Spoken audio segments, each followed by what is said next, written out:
Learn about the benefits of transforming your propane or diesel fleet of forklifts over to purpose-built, integrated lithium-ion equipment from Big Joe. Come visit Big Joe Forklifts in booth 815 at Manifest in Las Vegas, February 10th through 12th. After almost 75 years in business, Big Joe has established itself to be your trusted partner when electrifying your internal combustion fleet of forklifts. Big Joe has knocked down the last remaining barriers to electrification with its purpose-built integrated lithium-ion forklift solutions with performance that rivals internal combustion equipment at just a fraction of the cost to maintain.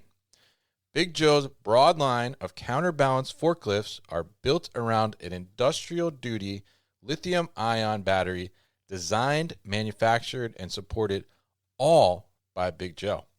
Come see their solutions and meet the Big Joe leadership team, including Martin Boyd, Jason Dunnigan, and Nick Malwecki, February 10th through 12th at Manifest in Las Vegas, booth 815. Have you heard of Nucor Warehouse Systems? Well, they should definitely be on your radar. Forge a connection with the Nucor Warehouse Systems team at ProMat 2025 and learn about their sustainability, safety, automation, and end-to-end storage solutions in booth S1056. That's booth S1056. And make sure to join us on a panel hosted by Nucor Warehouse Systems on Monday, March 17th at the Sustainability Transportation Theater, where I will be moderating a discussion on the process of recycling steel and how companies can reach sustainability goals within the warehouse. We will see you in Chicago.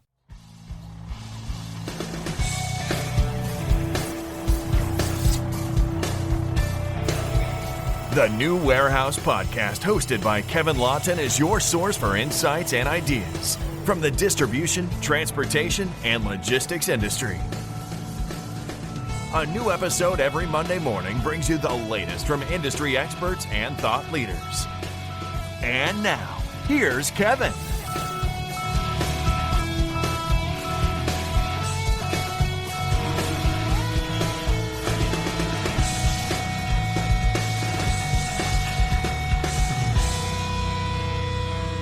Hey, it's Kevin with the New Warehouse Podcast, bringing you a new episode today. And on today's episode, I am going to welcome back two brothers to join me here. We had on the podcast before. We're going to have Brian Tu, who is the Chief Revenue Officer at DCL Logistics, and Dave Tu, who is the President at DCL as well. And we're going to hear about what's the latest with DCL. They just smashed some records I saw on the holiday season and shipping numbers. So we're definitely going to hear about that. And we're going to hear a little bit about what they've been doing to invest in their operations and build out their business to better serve their clients and why that's kind of top of mind. And also a little bit about how they're approaching technology and the human element in operations and where the balance is there.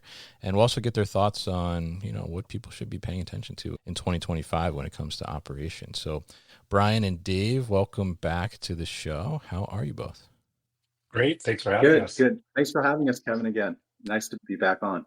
Definitely. Always a pleasure to get you guys on. Always enjoy talking to you and learning what the latest is with you guys. So for people that maybe are not familiar with DCL Logistics or hadn't heard the previous episodes, Dave, why don't you kind of fill us in and give us a little overview of what DCL is all about? Sure. DCL is an omni-channel fulfillment, 3PL. We're really focused on trend-setting brands in their respective industries. And we have 8 warehouses around the world, with 6 here in the U.S. and one in Europe and one in Canada. And really, our core focus, or the core pillars of our business, are we're a private company. We've been doing this for 40 years. So operational excellence and quality is key to what we do. We're super service centric. So we know operations is really hard and customers need us to pivot quickly. So we really work hard on addressing our customers' needs on a daily basis. And then last thing is technology. We pride ourselves on being a technology focused organization. What does that mean? That means, technology that runs our warehouses as well as customer facing technology. I know we're going to talk about technology here on the podcast a little bit later as well, but also looking at ways at utilizing or leveraging technology to make things more efficient for our customers and for ourselves at DCL. Yeah, awesome. And I love that multiple times in there you're talking about the client and the customer focus there, and I think that's super important. And I've loved to see your guys' growth too as well since we first got connected and first had you on the podcast here. And so definitely looking forward to hearing about what you guys are up to on the tech side and operation side as well. But I think it's important we touch on here and maybe celebrate a little bit, right? Because you guys, this past holiday season, Black Friday, Cyber Monday, I think even I saw as we were recording this, just a random day in December, you guys smashed a shipping record as well. So tell us a little bit about kind of, what's the latest with you guys and a little bit about some of these milestones you just surpassed here in the last couple of months. Yeah, I could take this one. I think that we're lucky, as Dave mentioned, we're extremely lucky to work with some incredible brands. And I think that our focus is really working with brands that we know are going to be long-term partners with and really help them scale their business. So I think organically we saw their growth and we had planned for the growth. So it took a lot of planning, and we're really proud of kind of not only the fact that a lot of our customers have incredible record-breaking years, but as a result, we hit some major milestones. I think that our holiday volume in November, December were up about greater than 30% in terms of order Wow. volume. And then unit volume was closer to almost 40% in terms of year-over-year growth, 2023 to 2024.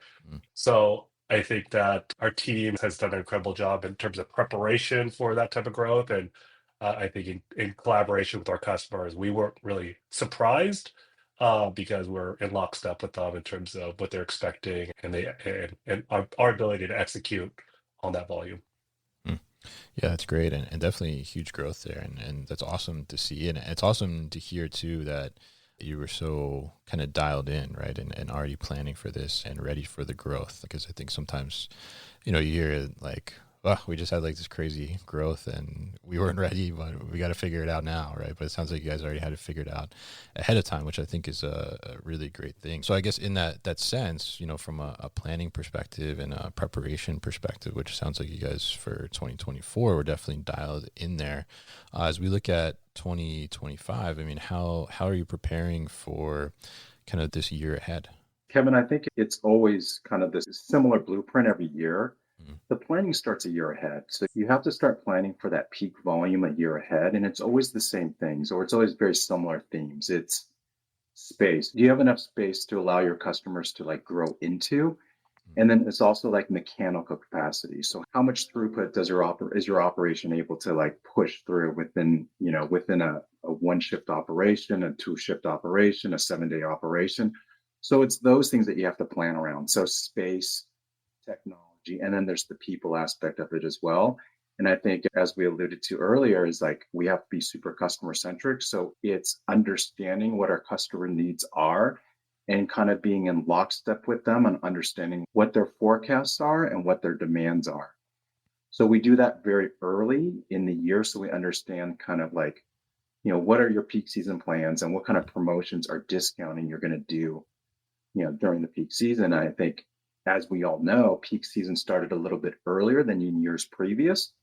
Years previous, it was maybe the Black Friday week. Yeah. But I think promotions came earlier this year than in previous years. But every year is a little bit different.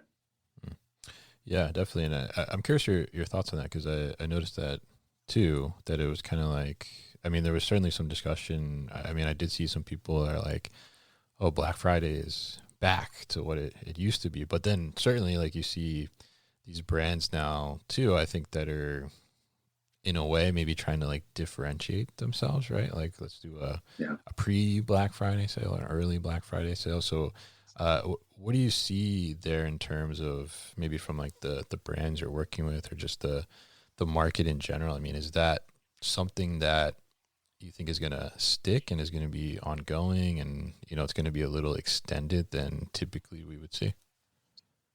I think so. I don't think there's necessarily a quote unquote Black Friday, Cyber Monday. I mean, Mm, those are the terms. I think discounting is coming much earlier in the year than that, and it's extending past Cyber Monday.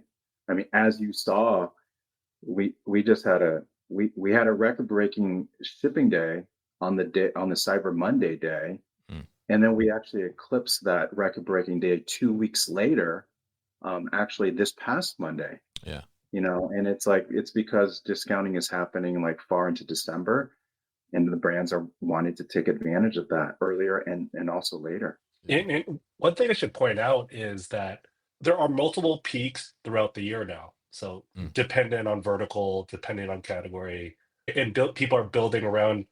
Like for example, Amazon Prime has Prime Day twice a year now. yeah. So brands build around those type of peaks. We obviously have Mother's Day and dads and grads and things of that nature. So I think a lot of brands understand they're not putting all their eggs in kind of the quote unquote holiday basket, which is Black Friday, Cyber Monday, but kind of spreading it out with longer promotions, but also bigger promotions during those kind of other key peaks, if you will. Mm. Interesting. Interesting. I'm curious. I mean, do you guys, when you think about that, like from an operations perspective, right? And you're talking to either existing clients or your new clients, are you, in a sense, is there any strategy there to say like, oh, well, we know that this client is going to potentially have a different peak than this client, so we can kind of almost not necessarily level set, because I don't think that's necessarily you can really do that like throughout the entire year. But like, I mean, do you try and balance it where it's like, oh, okay, well, we have one client that's, their peak is like springtime or something, and then the other peak is like traditional during the holidays. Do you think about that when you're approaching like looking for new clients or? I think what I think we do think about it. I don't think Mm, it really factors into our decision. I think okay. ultimately what we're trying to when we talk to brands, we're trying to find a good fit in both ways. We're proud of the fact that our average customer is with us for 7 years. Yeah. So we're very kind of selective, and it has to be like a mutual kind of agreement of like we want a long-term partnership. So that's what we really focus on is fit. Mm, Um, we don't take on many new customers every year. We're very selective just for that very reason of we want to grow with that customer, and it takes some time to kind of adapt to their business and understand how it really works. So yes and no. I'd say mm. primarily it's just let's find a brand that we believe in, and that's a good fit both ways. Gotcha. Okay. Yeah. Yeah. I was curious about that because I wonder from like a strategic perspective if you could even figure out that that balance in a sense. But interesting there. So we're talking about preparing for the year ahead in 2025, and as you said there, Dave, it starts a year early, right? And thinking about and communicating with these brands that you work with, what type of promotion sales are they going to do, and their forecasting. But what about from like operations tech investment perspective? What do you guys in the works as investing in or looking into to bring in here in 2025 to help kind of match some of that growth as well? We'll be back after a quick break. Are you looking to grow sales this year? Strategic Marketing Communications can help you do that. For more than a decade, Master Plans Communications, Marketing, and PR has been building awareness and creating demand for material handling companies. MPC offers strategic marketing and PR planning, media relations, video productions, photography, websites, digital marketing, social media, and more. Connect with MPC at masterplancommunications.com and on LinkedIn.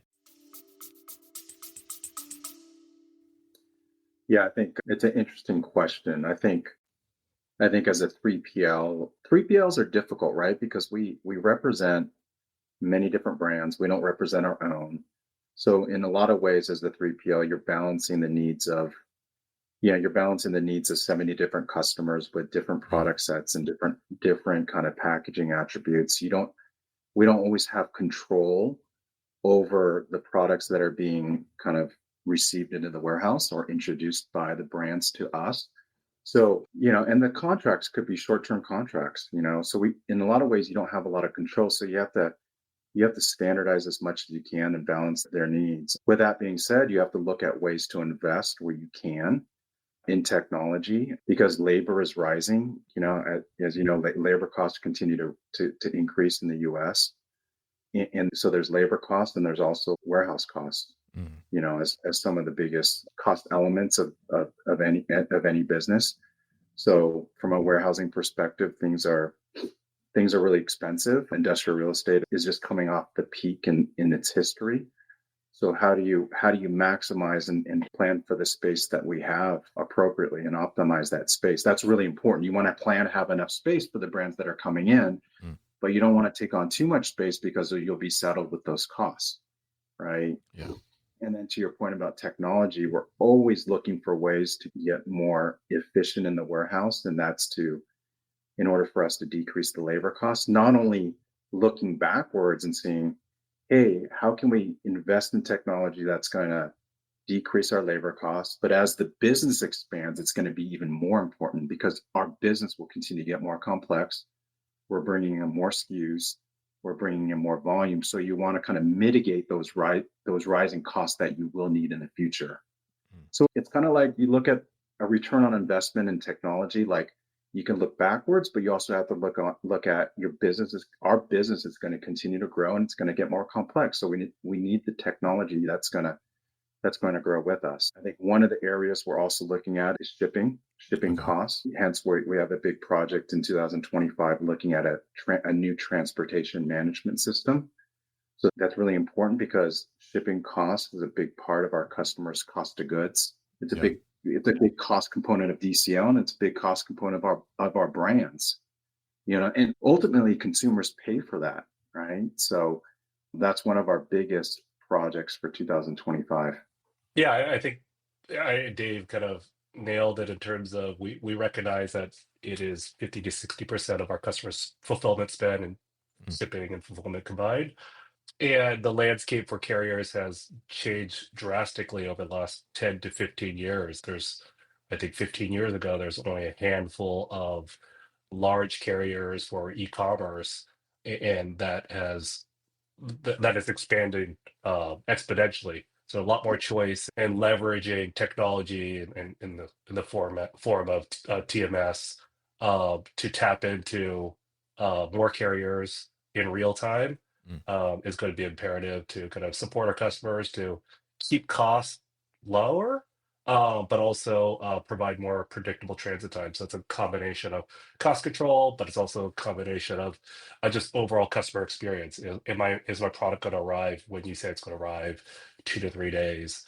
And so those are the things that we kind of look at in terms of what our customers are looking for, not only kind of 2025, but far beyond. It's I think the scale of which carriers will kind of whether it's like the large kind of incumbents, a UPS and like large asset-based carriers that are global, like a FedEx, or hybrid carriers like a DHL, OSM, or working with USPS, down to kind of more regional carriers like OnTrack and some of the more kind of technology-forward companies like Viho or even DoorDash. Mm. So all sorts of kind of verticals within kind of transportation that are kind of popping up, and technologies allowed us at this point to kind of tap into all those different sources. Mm. Interesting. Yeah. Yeah. And I think it'll be interesting to see what happens this year too with some of that, right? Because there's definitely some interesting conversation going around some of these small parcel carriers and what that's going to look like in the future, I think. But, I think it's interesting there because, I mean, it is something, I guess, Dave, to your point that you said there, it's a little challenging sometimes when you have, different clients or new clients coming in and what type of technology is the right investment that will be a fit for multiple clients and maybe future clients as well. And it sounds like investing in shipping, obviously, and you guys get clients, they're gonna ship stuff, hopefully, right? That's the hope. But I think that it's important like to understand that then, and I think it's great that you guys are looking at that and recognizing that it's such a big part of their spend. Like, how do we add additional value by maybe reducing their spend on that side and giving them a better optimized shipping experience. So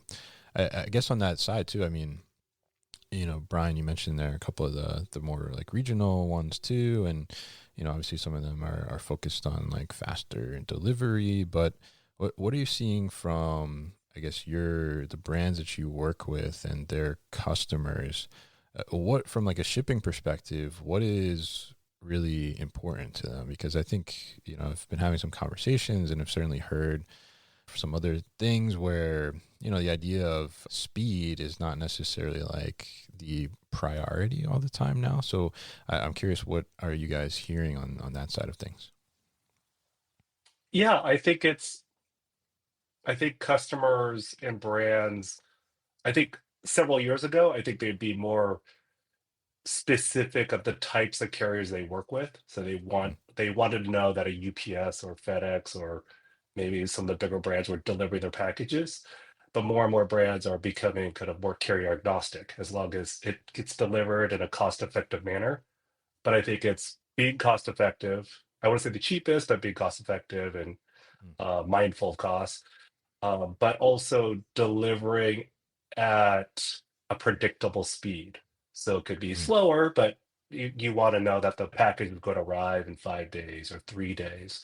So I think that's what we're working towards, is giving our customers more choice mm, and say, hey, listen, I think it's, you want to buy a service level 3 day, 5 day, 7 day. It obviously kind of cost kind of flexes depending on speed, but I think those customers just want choice. mm, They don't want the range of it's going to arrive between 2 and 8 days. And this way they can kind of manage customers' expectations. And then kind of moving further upstream in the cart of having predictable dates and saying if you buy today, and today is just happens to be a Wednesday, if I buy today, I want it by Friday or I want it by Monday. mm. Having that in the cart is also going to be important down the road. I think the technology is getting far better and more robust, where we can start to offer those type of services as part of our shipping and software solution. Yeah, people aren't as sensitive to speed as they once were. Maybe Mm, few years ago, they were like everybody was talking about this same day, kind of follow the Amazon same day model or Amazon 2 days. So people are not necessarily looking at that because they don't want to pay for that. But people get very sensitive when it's really slow. As an example, if everyone's buying for the holiday rush, and a lot of people aren't going to make it because Christmas is right around the corner.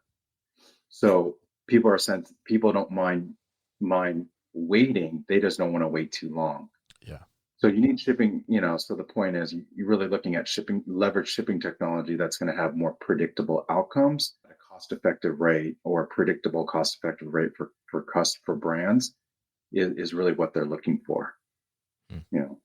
Yeah. Yeah. Interesting. Yeah. Yeah. Cause I was even, I know myself too. Like I like the predictability, like, sometimes I need speed, definitely. But, Yeah. even like thinking today as we're recording this, it's the week before Christmas, right? And yes, I was doing some Christmas shopping today. I know a little late on the 18th here, but I was surprised to see like, oh, I did went to order something, and the only shipping option was that it was going to deliver like the first week of January. I was kind of like taken aback by that. I was like surprised, like, two weeks basically. And, yeah, maybe it's my fault for waiting to the last minute, but, but also there's like that expectation there that, people are going to ship a little faster now as well, and a little more predictable. But I think that is like a very interesting thing to see there, how like that speed is kind of backed off a little bit as a priority, and it's more from a customer perspective, more about the predictability, and then obviously, from a brand perspective, they're trying to optimize the cost, but also deliver on a great service for their customers as well, which I think is very interesting there. So now talking about the tech side of things, and Yeah. I think Dave, you mentioned there too as well. Obviously the cost of labor continues to rise as well in the warehouse. And there's a lot of tech that's coming in that's trying to not necessarily replace that labor, but augment that labor a little bit, make it, more productive. And in some cases, maybe some solutions are trying to replace labor as well. How are you guys approaching that, and how are you finding, the balance between utilizing and investing in technology, but also kind of recognizing still the need for that human element and that operational expertise overall? Yeah, it's a balance, right? Because as I mentioned, as a 3PL, you have, we have far less control over what our customers are bringing in, but Mm, there's certain things in the warehouse that are repetitive that we do every single day, regardless of what type of products are coming into the warehouse. As an example, inventory. We have a team of people in 8 of our warehouses that are counting, inventory and pallet locations. They're basically doing audit. So we actually have a really cool project coming out, which is using robotics to count the inventory in the warehouse while we're sleeping at night, mm, right? This is, and the time it takes the robot to do it is a fraction of the time it takes humans to do it, right? I need a squad of people who are counting or doing inventory audits on every single pallet location in the warehouse, and it could take them a few weeks, while a robot can do it in a fraction of that time, and mm. it could do it very accurately because it's like, this particular robot's, actually taking pictures and doing system checks, audits. So we're really excited about this, and this will save us manpower and time, and it's only going to help us more as I mentioned, as we grow the business and have more inventory in the warehouse and have more SKUs in the warehouse. So that's an example of one of the ways we're utilizing technology to kind of mitigate the rise of labor costs in the warehouse. But another thing to augment that, as far as inventory, we're going to be using RFID technology as well Oh, okay. for tracking certain types of pallets in the warehouse, which will only add to the accuracy of our counts in the warehouse as well. So it's layering on these types of technologies for a very specific use case in the warehouse, which is, inventory control. Mm. You know? Yeah. Yeah, absolutely. And I think that's such a great thing to be focused on, because that inventory control is certainly, like, in my opinion, and I'm a little biased because that was my career, is in inventory control, but I think the backbone of the operation, in a sense, right? I mean, something's not where it's supposed to be, that slows down the entire process flow, whether it's picking, receiving, shipping, whatever the case may be, or you're delaying that in some way, and you're creating a disruption. So I think it's something that needs to be done, definitely, like that inventory counting, and looking at ways to try and automate that a little bit, I think makes a lot of sense. Like you said, it is repetitive, and it sounds like it's something, the solution you're investing in sounds like something you can do at night when nobody's in the way, or things like that, which makes it even better in a sense too. And so I'm curious. I mean, because oftentimes the question is, all right, you're gonna bring this in, and you said, you got a squad, you called it there, of people doing these inventory audits. So what is your thinking? What's the strategy? What's the plan? What happens to that squad once you bring in this robotic solution? We place people in other areas as we see fit. So it's not necessarily we're gonna be reducing the headcount as a whole in the entire warehouse. Mm, We could be placing them in other areas where we see fit, right? And the idea with the project was, we take the technology, and if it works in one warehouse, we expand it to the other 6 warehouses in the US. That's the idea. mm, But these evaluations take a lot of time. We spent 12 months a year looking at other technologies, and we pivoted and actually went to this other type of robotics. And that wasn't the initial kind of intent to begin with. We started off in one technology. We didn't see that was going to work as well mm. for various technology limitations, and we pivoted and found this. And I think this is going to be the game changer for us from an inventory control perspective. Mm.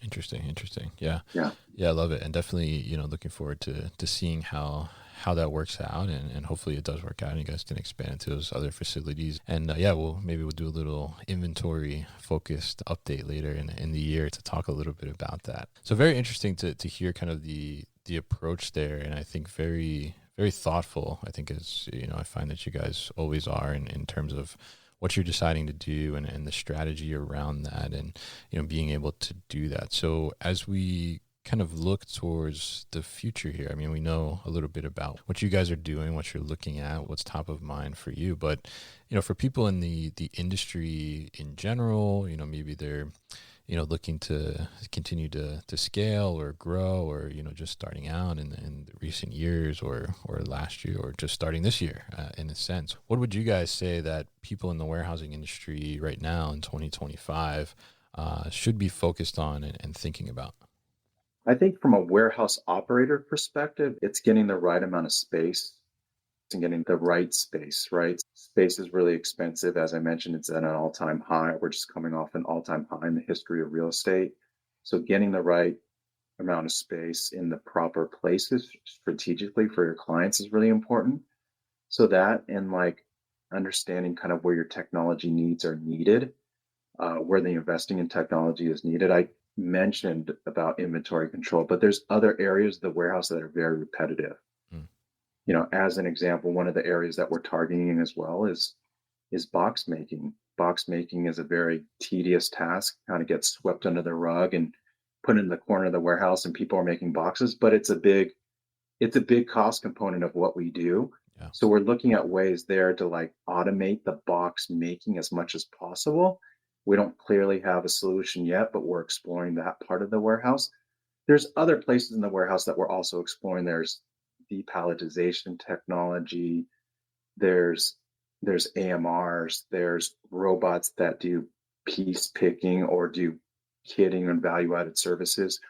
So looking, so you can nibble around the edges of your business and look at where there's repetitive tasks and invest in technology that's appropriate. Obviously, you have to have the right volumes in certain areas to really justify it. But I think if you're not looking at those areas, then you're going to be caught with the rising costs. It's going to be hard for you to continue to do business in the future. That's from a warehouse operator perspective. But at DCL, we represent more or less 100 different brands. Mm. So, I mean, Brian, from a brand perspective, there's other things that they should be focused on as well, right? Yeah, I think in the industry, I think for 2025, I think we've been talking a lot about this, is kind of the changes that are coming up with kind of e-commerce shipping. Yeah. Obviously, for over a decade, two decades, USPS has been kind of the backbone of e-commerce. Or most consumers don't know that, but it's true. And USPS has been under a lot of pressure to kind of turn the ship, because last year alone they lost $10 billion. Yeah. And under the new Trump administration, he's talked about kind of making changes, even going as far as saying privatizing USPS. Well, we don't know if that's going to happen or not, but USPS is making changes, rising costs, but there's a trickle down effect of hybrid carriers or carriers that use them for last mile delivery. Costs are being kind of passed to them, as well as they're being forced to inject their packages higher up in the stream, so slowing down the service. So cost rising, slower shipping and transit times, and that has a huge impact on brands, 3PLs, and ultimately the consumer, because slower shipping speeds, rising costs. So that's something that we've been keeping a really close eye on. Hence the reason where we're investing heavily in our shipping technology, is to kind of mitigate some of that risk, diversify our carrier portfolios, so we're not reliant on just a handful of carriers, including USPS. So I think that's the big thing that is going to surprise some people if they don't watch it closely. Yeah, absolutely. And I think it'd definitely be interesting to see how that plays out in a sense. Certainly a big change if that does go through, right? It will change a lot of things. And I think it'd be interesting to see like what that does to e-commerce too, as well. Because I imagine, some of the costs and prices would potentially rise there. And then, does that create some, resistance from consumers, even like from maybe I go back to the store instead of like ordering online or something, right? I think there's a lot of open-endedness there and what can potentially happen, right? So Yep. yeah. Yeah. All right. So very interesting thoughts here for the new year, and really appreciate you guys coming back on the show. Always a good time to talk to DCL here, and really appreciate all the insights as always. So Brian and Dave, thank you for coming on. And if people want to get in touch, want to learn more about DCL, or maybe they want to subscribe to the great newsletter you guys are doing now, what's the best way to do that? Just go to dclcorp.com or find Dave or I on LinkedIn. We're always looking to make new friends and connect with people in the industry. All right, awesome. And we'll definitely put those links at thenewwarehouse.com as well as in the show notes here. So Brian and Dave, thank you once again for your time on the show today.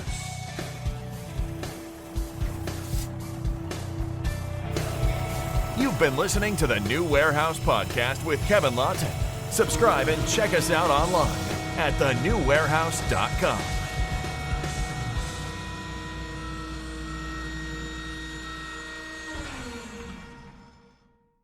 Enjoyed this episode?